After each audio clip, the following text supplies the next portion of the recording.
रंग नुमाइंदगी करता है कि भाई ये ऊपर जो है लाल गेरुआ नारंगी रंग है, फिर ये सफेद है और फिर ये सब्ज है।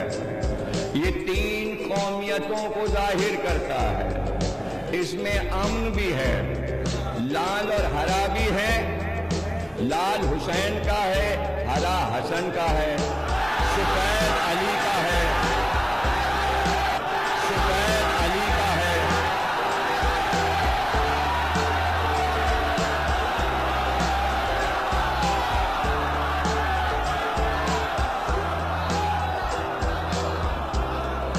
लाल रंग हुसैन का है, सब इमाम हसन का है, सफेद हजरत अली का रंग है, और बीच में चरखा है, चरखा